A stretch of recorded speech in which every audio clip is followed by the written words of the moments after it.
قرآن مجید فرقان حمید کی سورۃ العصر۔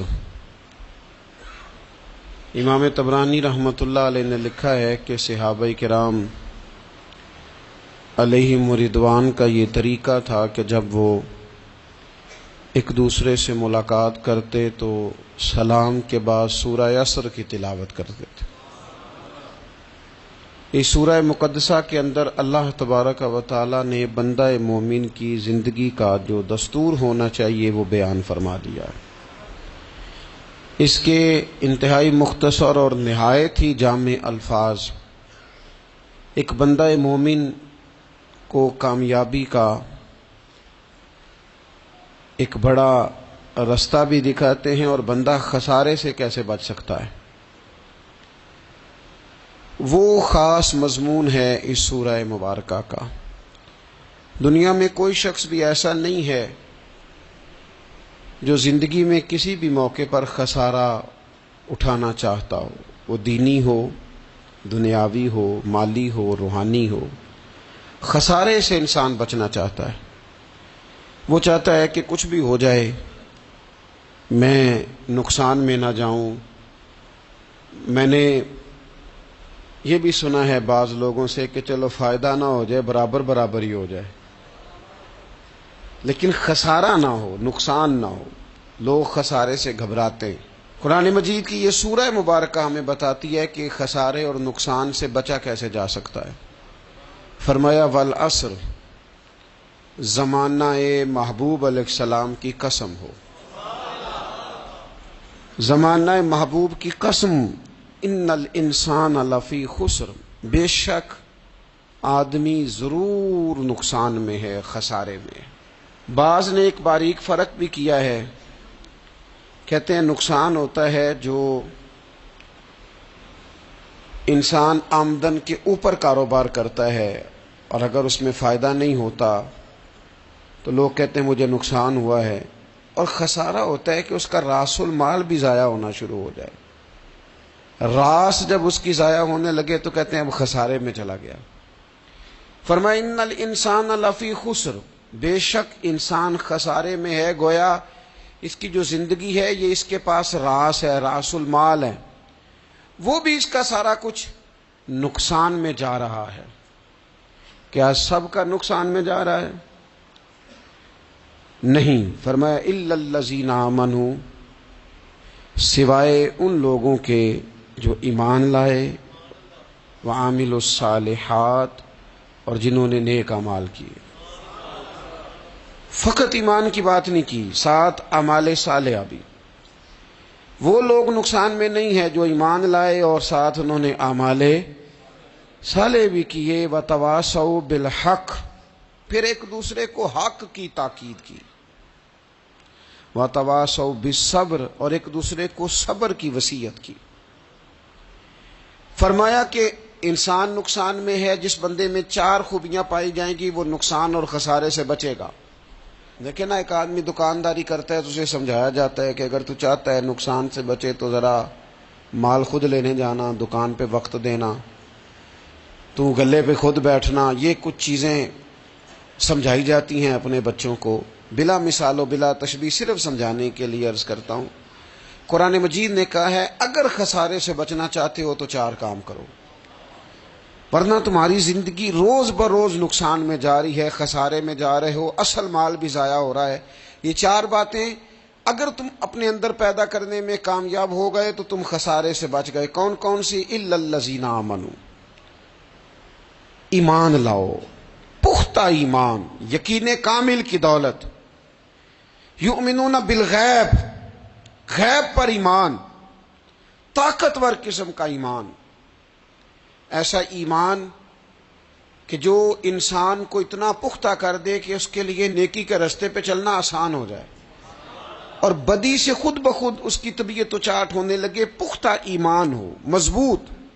وعاملوا الصالحات، اور پختہ ایمان کے بعد پھر اعمال صالحہ سے اپنے آپ کو آراستہ کرو۔ تمہاری زبان سچ بولے، تمہاری آنکھیں شرم و حیا والی ہوں، تمہارا وجود جب بھی قبول کرے رزق حلال ہی کو قبول کرے، سوچیں ستھری ہوں، نظریات پاکیزہ ہوں، طبیعت خیر خائی والی ہو، کسی کے لیے اچھے جذبات رکھتے ہو، تمہارا وجود نفع بخش ہو، ہمیشہ کسی کا بھلا کرنے کی خواہش طبیعت میں مچلتی رہتی، اعمال صالحہ سے اپنے آپ کو آراستہ کرو، صوم و صلات کی پابندی ہو، نماز کا خیال ہو، نماز کے قیام کا خیال ہو، ظاہری باطنی آداب کے ساتھ اللہ کے حضور عبادت کے لیے حاضر ہونا تمہارا جذبہ ہو، ایمان اور اعمال صالحہ، یہ دو خوبیاں، وَتَوَاصَوْا بِالْحَقِّ، پھر ایک دوسرے کو نا حق کی تاکید بھی کرو، نیرا بیٹھ نہیں جانا نیک اعمال کر کے،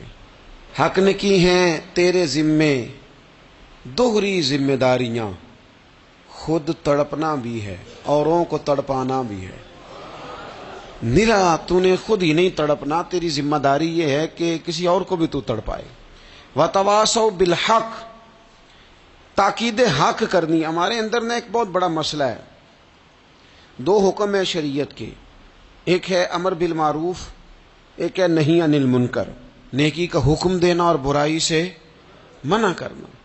میں نے دیکھا ہے کہ بڑی کمزوری پائی جاتی ہے، نیکی کی بات لوگ پھر بھی کر لیتے ہیں، لیکن نہی عن المنکر، کسی بندے کو برائی سے روکنا، منع کرنا، طبیعت ہوتی ہے گڈ بک میں رہنے کی، مزاج ہوتا ہے سب کی آنکھوں کا تارا بننے کا، اپنے گھر کے اندر بھی اتنی جرت کا مظاہرہ نہیں کرتے کہ غلط کو غلط کہہ سکیں، حق بات کی تائید کر سکیں، طاقت ہی نہیں ہوتی۔ ایسی عجیب سیاست سکھا دی گئی ہے کہ ہر شخص ایک عجیب رنگ میں اپنی زندگی بتانا چاہتا ہے۔ قرآن مجید کہتا ہے خسارے میں چلے جاؤ گے اگر کلمہ حق تمہاری زبان پر نہیں آتا، اگر کلمۃ الحق ادا کرنے کی تمہارے اندر طاقت نہیں ہے تو تم نے ضائع کر دیا سارا وقت، حاصل کیا کیا؟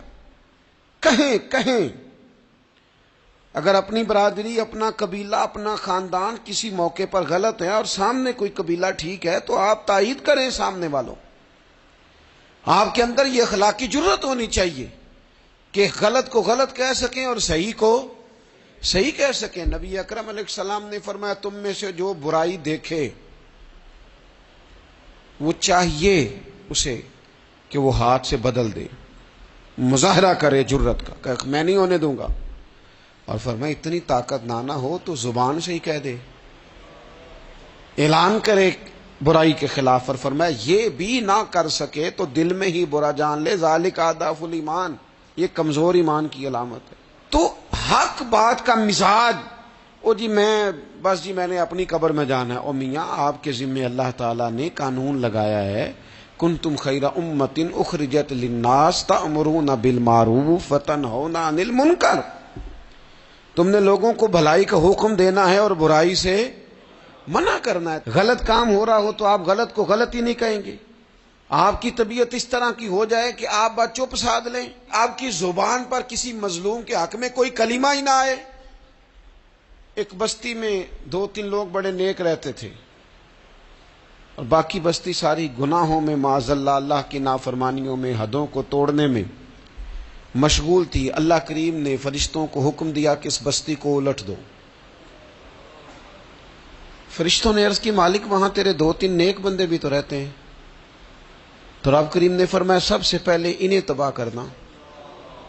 مالک نیکوں کو، پرہیزگاروں کو، فرمایا یہ کس طرح کے پرہیزگار ہیں، خود تو نمازیں پڑھتے رہے اور میری نافرمانی دیکھ کے کبھی ان کے ماتھے پر شکن تک نہیں آیا،